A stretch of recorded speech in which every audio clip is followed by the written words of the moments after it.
All right, friends, welcome to Daily Power Parsha. Today is Tuesday, June 15th, 2021. And this week, the Torah portion is Chukat, and we are studying the third reading, but we're really studying the second half of the second reading to get a running start into all of this. Okay, so let's get rolling. I'm gonna share my screen with you. And we are in reading number 2. Again, today is Tuesday, so really it's reading 3, but I wanted to start from a new chapter, a new narrative, a new story. We're going to go through the story and share the relevant lessons. That's how we roll. Okay, Numbers chapter 20, verse 1, the entire congregation of the children of Israel. So the entire nation. Now remember, how many people are we talking about? 600,000 men between 20 and 60, plus the women and the children and those men and women over 60. We're talking about a good 2 or 3 million people. We have a massive, relatively massive number of people that are now arriving at the desert of Zin, or in the Hebrew, it's Tzin, Midbar Tzin, the desert of Zin, in month number 1, in the first month. That would be Nisan. And the people settled in Kadesh. Kadesh was the name of the place. The Torah tells us that Miriam died there and was buried there. So here is where she passes away. And you need to know this. The Torah just jumped 40 years in the narrative. I'll say that again. The Torah just fast forwarded 40 years. Like as of a few verses ago, we were talking about what happened, in the year after the Exodus, with the giving of the Torah, the sin of the golden calf, the building of the Mishkan, the sin of the spies, the sin of Korach, all of that stuff, the rebellion of Korach, all of that stuff happened toward the beginning of the desert journey and experience. And now it's at the end of the 40 years. How do I know this? I know this because it's clear from the verses, and also because we have indication from the commentators. I just toggled Rashi, and as you'll see soon, Rashi will tell us and indicate that this happened at the end of the 40 years. Take a look at verse number 2. Miriam passes away, and the next thing you know, the congregation had no water. Right. Imagine millions of people and no fresh, clean drinking water. So they assembled against Moses and Aaron. Look at Rashi. Rashi's in this offset background color text. They had no water. From here we learn that all 40 years they had the well in Miriam's merit. Tractate Tainet, page 9a. The Talmud teaches us that all 40 years that the Jews were traveling in the desert, they had a well of water that traveled with them. And that well came to them in the merit of Miriam. So now when she passes away at the end of the 40 years, after 40 years of wandering, with a well of water, with the clouds of glory, with Moses at the helm, with a tabernacle, with an ark and a menorah and an altar and all the stuff that we've been talking about. Again, what happened in those 39 years, we don't know. I mean, we know some things, right? The sin of the spies, Korach's rebellion, but that's it. That's all we're getting. Now we're at the end of the journey. I hope that makes sense. And at the end of the 40 years, Miriam passes away. And let me just toggle Rashi off for a moment. And when Miriam passes away, the water crisis begins, because it was in her merit that they had water. She passes away, the well disappears, the well dries up, there's no more well. So what happens without water? They assembled against Moses and Aaron. And what happened next? The people quarreled with Moses. And they said, if only we had died with the death of our brothers before the Lord. Look at that. If only we also died with our brethren that died over the last 40 years. Remember that that original generation, they all died out in the desert, right? Remember that? Well, we haven't talked about it. We talked about the decree that they would die out in the desert, but they did. And now this is the next generation. These are the kids. I hope you're with me in this narrative. This is 40 years later, and this generation is the next generation. They call them Gen I. Gen I, right? Not Gen D.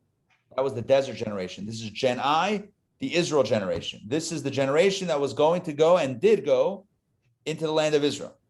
So Gen I now, Miriam passes away. They have no water. And you know what they say? We should have died also. We should have died also of natural causes. Now we're going to die of thirst. And they complain and they say, why have you brought the congregation of the Lord to this desert so that we and our livestock should die there? Does it sound familiar? Does it sound like something your parents would have said?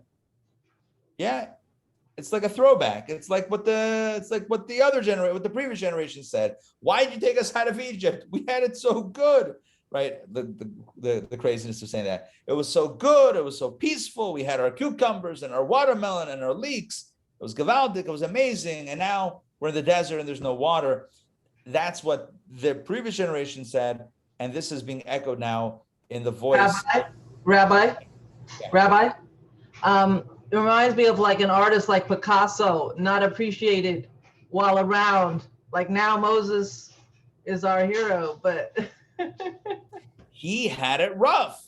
That's the bottom line. And we don't even know all of the drama that went on through his 39 years. There's literally a jump cut. Imagine like, in a movie where it's like you're so captivated by the characters and then it just 40 years later and it picks up the story.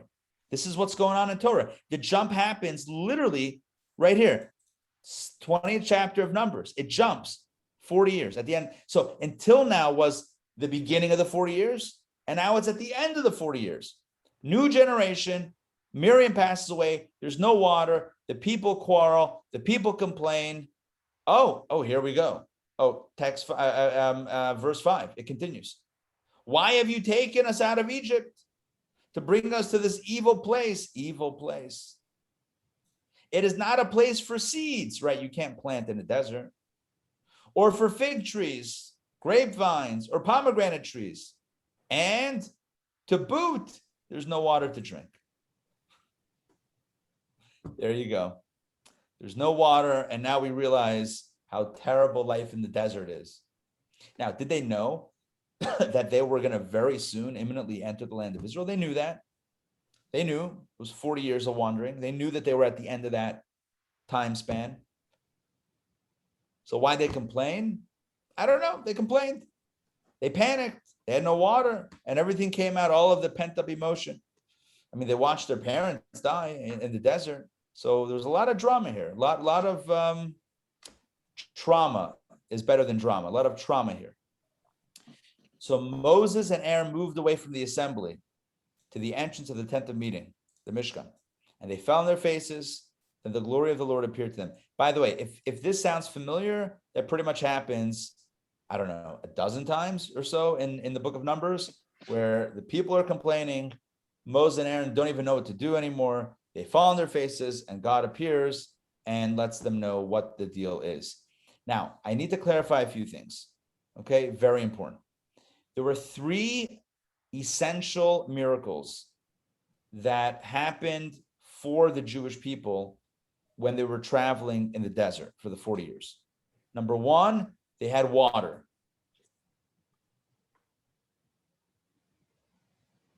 They had shelter.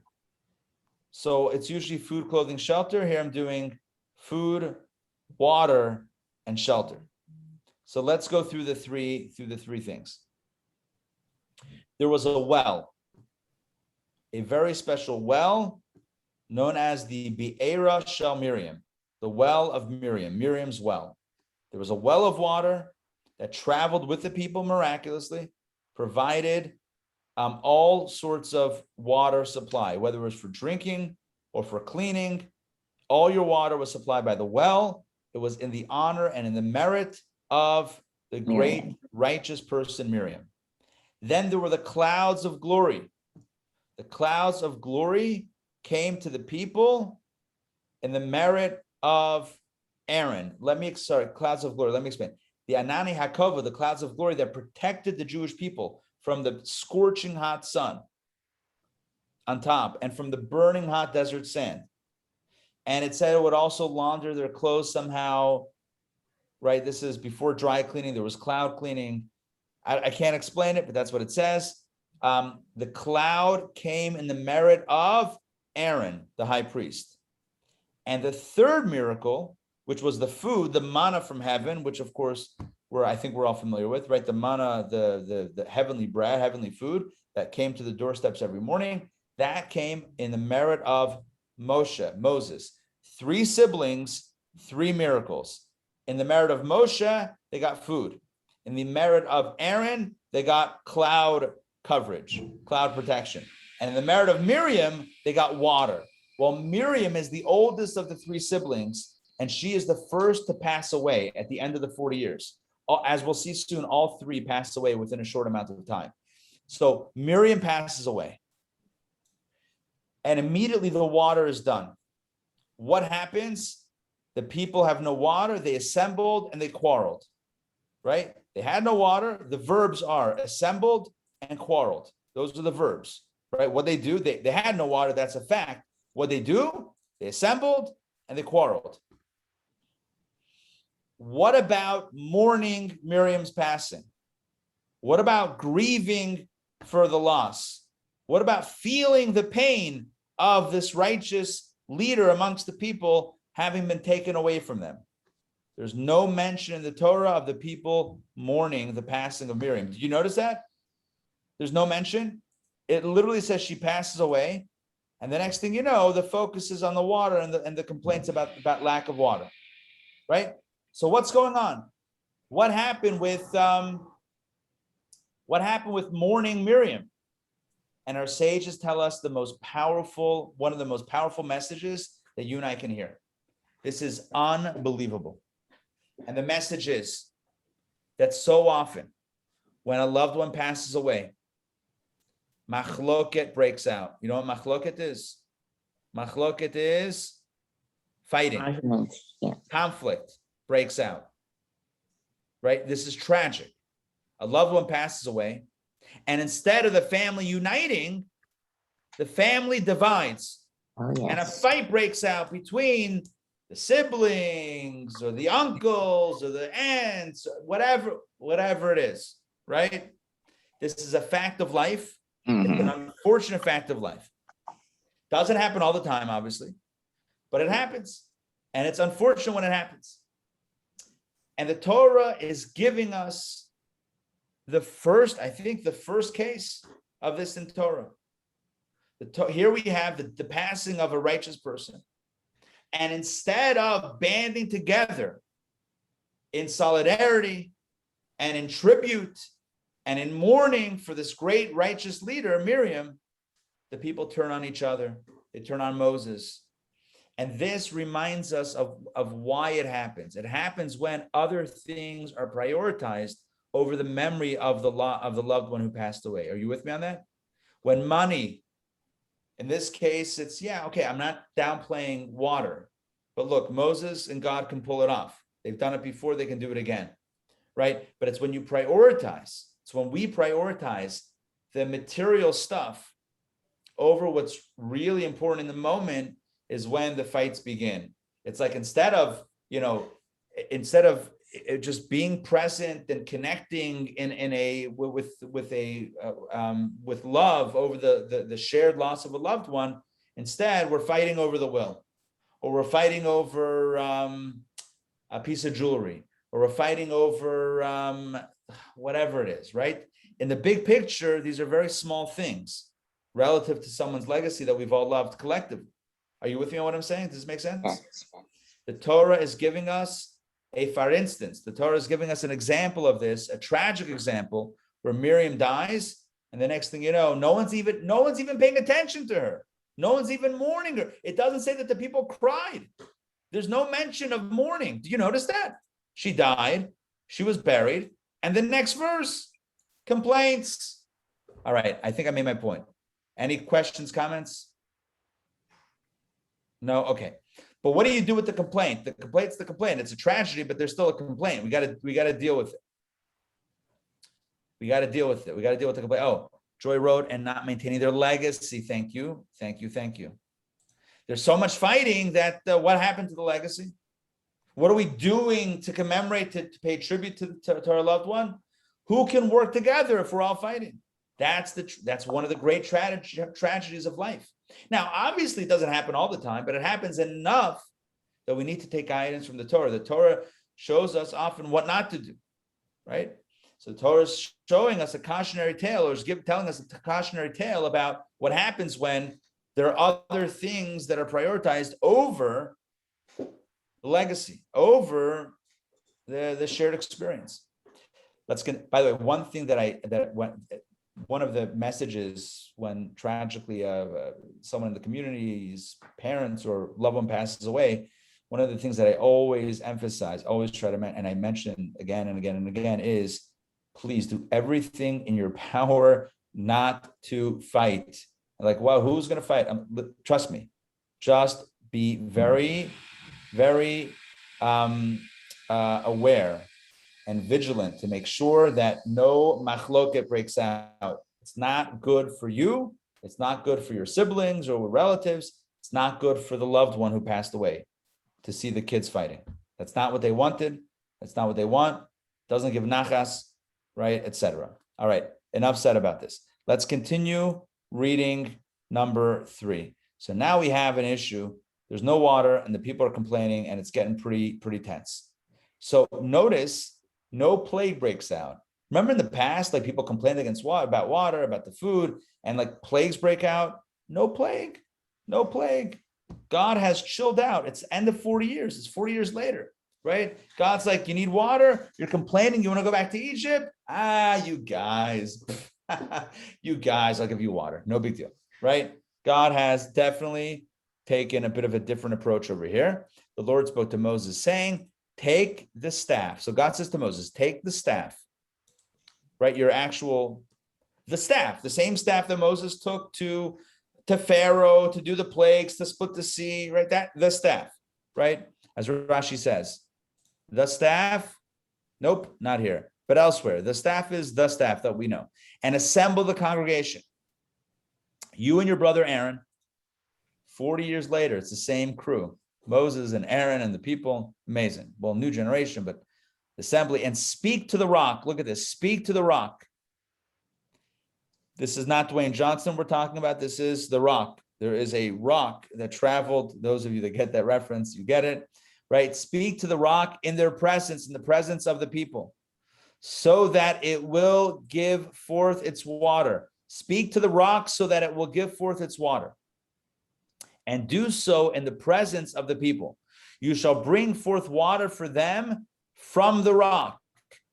And now you can't stop thinking about Dwayne Johnson. And give the congregation and their livestock to drink. So you're going to take your staff, speak to the rock. Take your staff, assemble the people, speak to the rock in front of the people, and the rock shall give forth water. And then everyone will have what to drink. Sounds great. So verse number 9, Moses does exactly this. Moses took the staff from before the Lord as he had commanded him. Moses and Aaron assembled the congregation in front of the rock. So far, so good. And he said to them, Moses said to the people next to the rock, now listen, you rebels. Rebels. Now, some people might like that, but okay. Now listen, you rebels. Can we draw water for you from this rock? It's like a magician. It's like, do you think I can make a rabbit appear out of this hat? Now listen, you rebels. Can we draw water for you from this rock?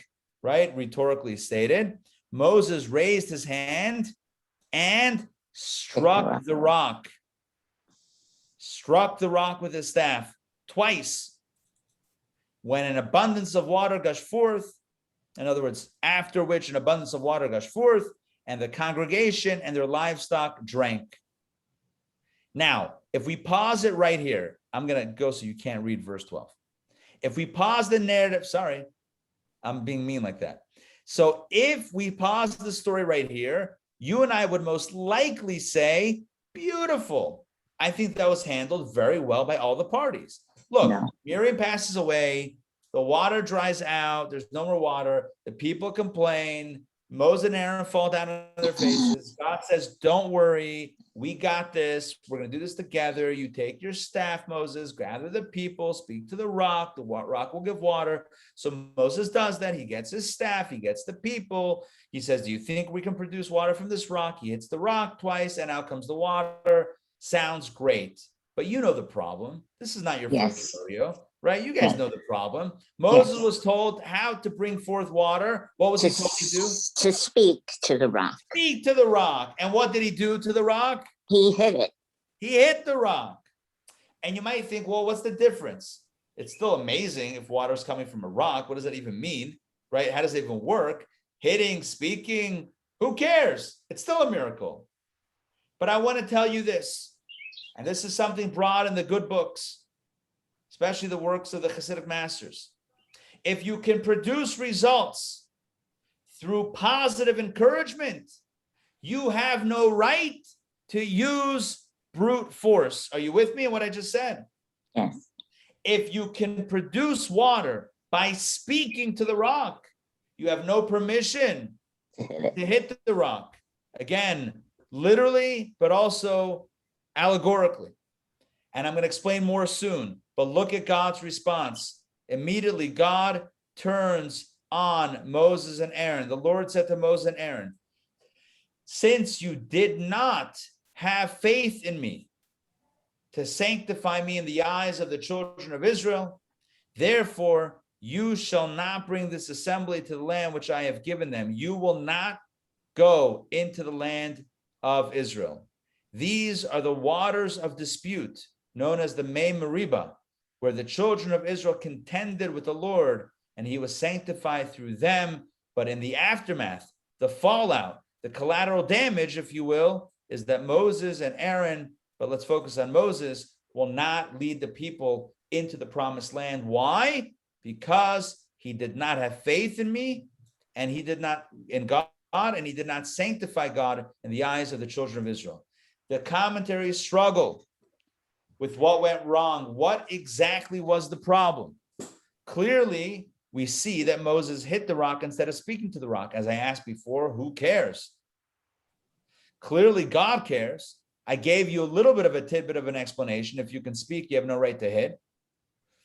And that's true. But let's explore some themes. Let's explore some themes. You know, the people were being a little bit stubborn.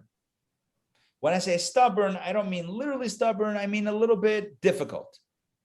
Water dries up, and the next thing you know, they're complaining. It's been 5 minutes without water. You guys are complaining. Take it easy. We're gonna have more water. Take it easy. No, 5 minutes in, there's no water. That's it. Protest. The picket signs, the sit-ins, assembling against Moses and Aaron. Why'd you take us out of Egypt? All the old tropes, all the old stuff, the old themes coming back from 40 years before. Why do we leave Egypt? You know, why are you taking us to the death by thirst in the desert? All right. So they were being obstinate. And what God, again, I'm giving you like an amalgam, a combo of different commentaries. So they were being difficult, kind of like a rock, right? Being stubborn, being tough. So God says to Moses, speak to the rock, the literal rock, and have it produce water. And the message will be, look, if I can speak to the rock and the rock will produce water, so I should be able to speak with you, people, and you'll be able to do the right thing without complaints. So Moses said, no, I'm not going to show up my people. I'm not going to allow the people I'm not going to make the people look bad by having a rock produce water so seamlessly. Are you with me? If a rock listens better than the people, what does that say about the people? Does that make sense what I'm saying now? If God would speak to the rock, hey, produce water, and the rock says, sure, no problem, I'll do something that's impossible for you, right? And then when Moses speaks to the people, they're like, about that, right? They're kvetching. That wouldn't look good for the people. So God says, so Moses decides he's going to take one for the team, and he's not going to speak to the rock. He's going to hit the rock. But in doing so, God is not happy. God says, you did not sanctify my name in front of the people. You did not show that even a rock would listen to the word of God, Because you didn't, therefore, you're not going to go into the land of Israel. But I want to circle back to what I said before. And this is a lesson, I believe a profound lesson regarding leadership. It also relates to parenting. It also relates to any form of mentoring or guidance, teaching, any form of leadership, of which there are many different variations. You have to know who you're working with. And if you don't know who you're working with, if you treat this individual like someone else, it's a mistreatment of the individual. Right. You're just not right. If you're teaching all your students the same, it's a missed opportunity. You're not really teaching that student. Right. If you're parenting all your children the same, then more than likely you're not parenting that one child because they're not the same as the other child, right? So parenting and teaching and educating and guiding and mentoring, leading in general needs to be differentiated. You know, one of the big words in education is differentiated learning. The idea that students learn differently. They learn in different ways. And no one way is better than the other. Maybe back in the day, we thought that everyone should sit at desks and just listen to lectures. Well, now we know that kids need hands-on learning. Kids need experiential learning. Kids need visual and audio and all of these other tools to immerse. And good teachers, great teachers, I nayed myself there. I don't know if you noticed that. I don't usually do that. But great teachers, right, will actually give their students the opportunity to choose their own path in learning. How would you like to learn? We could do it. You could watch a video. You could listen to something. You create a video, create a podcast, learning through creating. But the bottom line is that you learn the way you are best suited to learn. Great teachers give their students the opportunity to learn as they need to learn, as they want to learn, as they're passionate about learning. Rabbi, is it then that Moses didn't understand his people? That's where I'm getting. Moses related to generation 2 like generation 1. The original generation needed a little, not in a literal way, but they needed some tough love. This was a generation hardened by Egyptian slavery, the original generation, OG Jews, right? Generation 1, what I call them generation D, the desert generation, the original. They were hardened. They were slavery weary. They needed a little bit of tough love. That's how they thought. That's how they felt. That's how they dealt with each other. That's how they dealt with Moses. That's how I need to deal with them. But now I told you at the beginning of today's session, fast forward 39 or so years. This is now year 40 of this journey together. 40 years later, that generation died in the desert. This is the new generation. These are the kids born in freedom, born in Torah. This is a new generation that is a little bit softer and more gentle. And yes, they panicked. But when Moses heard the words of panic from this new generation, guess what he thought? He went back. It triggered him to his old patterns, even though that wasn't necessarily what they were saying. Does that make sense? Yes? He heard something similar and it triggered, you want to call it trauma or knee-jerk reaction. It triggered a reaction of, we got to come down hard again. But I dropped a breadcrumb before. You notice who didn't come down hard? God. Notice that there's no plague that breaks out, no smiting or smoting that happens, which typically happens in these situations. God was dealing with this new generation with kid gloves, with a softer, gentler touch. And you know who else was supposed to deal with them a little bit more gently? Moses. And that was symbolized by God's instruction to speak to the rock. By the way, 40 years prior, I don't want to pull it up right now because I would have to do a lot of scrolling. 40 years prior, when the water first emerged from the well of Miriam, Moses made it happen. You know how he did it? Based on God's command? He hit the rock. You know who told him to do it? God. 40 years earlier, you had to hit the rock. 40 years later, it's time to speak to the rock. 40 years later, you have to know your audience. You have to know your crowd. It's a new generation. Requires a new modality of leadership. So did Moses feel like he knew better than God? According to this, it seems like Moses, even though it's hard to say this, Moses misread his crowd. Moses couldn't relate, or in a positive way, he was such a leader of his generation. It would be almost disloyal to be any other leader. Does that make sense? Any other style? Any other style. And so God says, I get it. I get it. So you know where you're going to be? With your people. That's where you're going to be. Yeah, Joy. But it also seems like, and I don't know if this is a stretch, but that the generation, the desert generation, had to have everything done for them because they came out of slavery. They were not in control at all. They could not think or do for themselves while they were slaves. And now this generation, it seems like they weren't taught to do anything for themselves yet. It's like they had not made that transition. Good. Yes. And yes.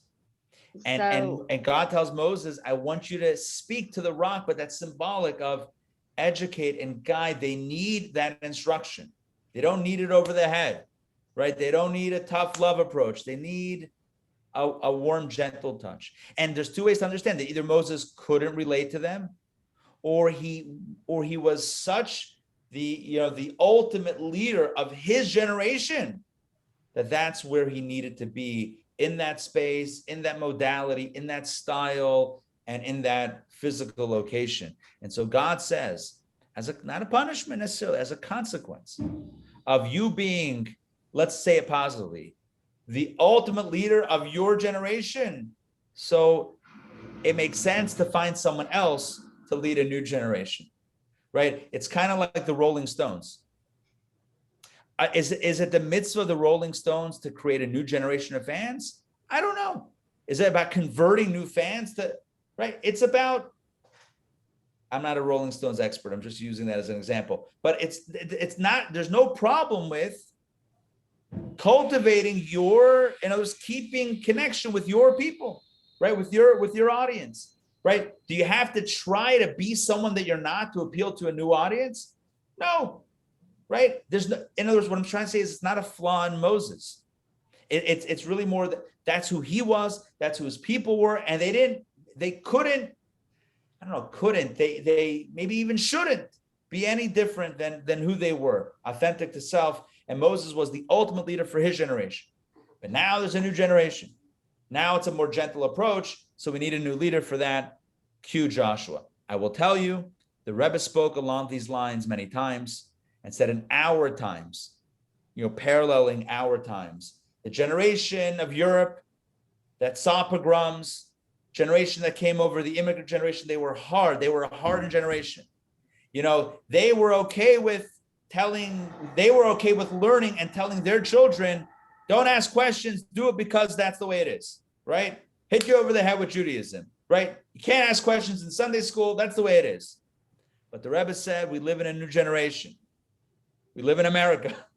We live in a new generation, a little bit softer and more gentle, and it's not a bad thing. It's a thing. It's just a thing. It's just a reality. And so today we have to take a gentler approach. We have to be more understanding, and we have to be more compassionate, and we have to explain things. And if somebody has a question, you got to give them an answer. You can't just say no. You have to do it because that's what Judaism is. It's not going to be accepted. You can't hit the rock and think that you're going to produce water anymore. Even if it worked once upon a time, it doesn't work today, right? Just do it because you have to. The other person will smile, keep on walking, and you'll never see them again. That's it. They're not going to shout at you. They're not from the old generation. The old generation, again, I'm not necessarily pointing out anybody. I'm just saying the older style would be you shout at me, I'll shout at you, and that's it. But at least, that's how we speak. We speak by shouting. The new generation, you shout, they'll smile, they'll move on. They just won't call. They just won't call you. And that's it. They're just going to go away. The tough love doesn't work. Now, I might say never tough love. Look, nothing is absolute. That every situation needs to be, obviously, right? Your mileage may vary. YMMV, as they say online. So, you gotta, yeah. But in general, a healthy approach, whether it's education, schools, community, businesses, right, families, the way to guide is through love. Guiding through love, speaking to the rock to produce the water. As I said before, if you can get the same water by speaking to the rock, we have no permission to hit the rock. No permission to use a Gevura stance. There's chesed and Gevura. There might have been a time when Gevura was the norm. Gevura is the more severity approach. Right. Chesed is generation, I don't even know what generation we're up to now. There was Z, and then, what was it? There was Y. There was a Y, a Z. What are we up to now? Does anybody know what the current generation is called? I thought it was XYZ. XYZ. Okay, what happens next? We start again, generation A? I don't even know. Double A. The minor leagues. Anyway, listen, here's the deal. Little baseball reference. The bottom line is Moses was a perfect leader for his generation. And so that's where he remained with his generation. They passed away in the desert. In other words, outside of Israel, that was his destiny too. Rabbi, but he became a perfect leader for all generations. Yeah. I mean, Moses is the man, Moses is the bomb, but he wasn't destined to lead the new generation. They needed someone that spoke their language. They needed someone on TikTok. They needed someone, someone that gets them. Someone that really, really gets, an Instagram influencer, someone that can influence from, just miming some other track that's played in the background while doing something silly for 30 seconds. That's how the new generation learns and relates and gets information and picks up trends. It's unbelievable what is trendy nowadays, but it is what it is. And if it's like, oh, the kids, what are they? They're involved in such nonsense, blah, blah. You know what? All right. So then stay with your generation. It's okay. It's like, no, we're going to hit the rock. No problem. But this is, stay over here. We got to move in a different direction. So even Moses was, and I hate to, I'm not trying to speak harsh. Obviously not, because Moses is the greatest, but even Moses had an end date for his leadership. That's the way it is. All right, that's it for today. I mean, a lot I think for myself, even a lot to unpack, a lot to think about. It's, we're never going to be perfect. We're not going to be perfect parents, educators, mentors, leaders, community members. We're not going to be perfect, but Torah reminds us what we're striving toward. Torah also reminds us we got to know the customer. Some customers, right, need a little tough love. That's a good thing. Some want the rules. Some want, tell me what's going on. And, some people love knowing about, I'm saying Jewishly now, I'm just segueing. I'm kind of like thinking about a bunch of different, applications. But Jewishly, some people love when you tell them about hell, Gehenna. Oh, I want to know what's going to happen if I mess up, right? That's going to help me stay on the right. Some people love that. Some people, you talk about Gehenna, they're like, thank you very much. I'm out the door. Like, don't talk to me about punishment and consequences. Let's talk about love and fresh air and, just beautiful things and meditation and mindfulness and positivity. Don't get the dark and gloomy things. Different people, different styles. Like I said before about parenting and educating, you got to know the child, know the person you're talking to. And the ultimate is to help everybody grow into their potential. There's no substitute to knowing. There's a beautiful book. I look at my bookshelf here. I have it at home, but not here. Beautiful book authored by the previous Rabbi, known as The Principles of Education and Guidance. It's for teachers. It's how to teach, not what to teach. It's not a curriculum. It's about how to teach. And the first steps, know yourself, know your student. Without those steps, you cannot teach. You just can't, Because who are you teaching? Who are you? How can you elevate, mentor, if you don't really know the person you're speaking to? If you don't care about them, you have to know who they are and care, be invested in them. Right. And then you can teach. Then you can have it, because then they know. What's the lashon? What's the phrase? No one cares how much you know until they know how much you care. Something like that. Yes. It's got to be predicated on love, right? Love is all you need, or all you need is love. All you need is love. As the Beatles once said, all Yeah. you need is love. Right. Love. All Love. you need is love. Right. Love is all you need. Something like that. Anyway, all right. We started with the Rolling Stones. We ended with the Beatles. All right. That's going to be it for today for Daily Power Parsha. Thank you for joining. I hope this was meaningful and resonated. Tomorrow we continue, not in person. We got the camp over here. So Wednesday, same bad time, same bad channel. Ray, Joy, Donna, Chana, and Jackie, it is great to see you guys. One quick note. Tonight we begin a brand new course. This course you will love. It will knock both of your socks off. Guaranteed. You're going to love this. If you like mystery and a puzzle, if you like a good novel, if you like stories, if you like life lessons that resonate, if you're curious about the Talmud, join us for Curious Tales of the Talmud, a 3-part mini-series beginning tonight at 8 p.m. We're going to take the most bizarre, enigmatic, puzzling stories of the Talmud, decipher them, and it's the Talmud is called Yam Shel Talmud, the Sea of the Talmud. We are going to be putting on our snorkel, Yeah. right? The oxygen tank, the little flippers. We're going to take a deep dive, not on the surface. We're going to go into the deepest stories and extract the most brilliant pearls. That came out nicely, I think. All right, so join me tonight at 8. Sometimes it works. Join me tonight at 8 p.m. Curious Tales of the Talmud. Tell your friends. Tell your neighbors. Tell anybody who you think might want to join. Intown Jewish Academy.org/tales, TALES. Although tonight you'll learn that we could have spelled it TAILS, tales, because it's a tale of tales. And I will tell you about it later. See you then. Hopefully, have a wonderful day. See you soon. Take care. Rabbi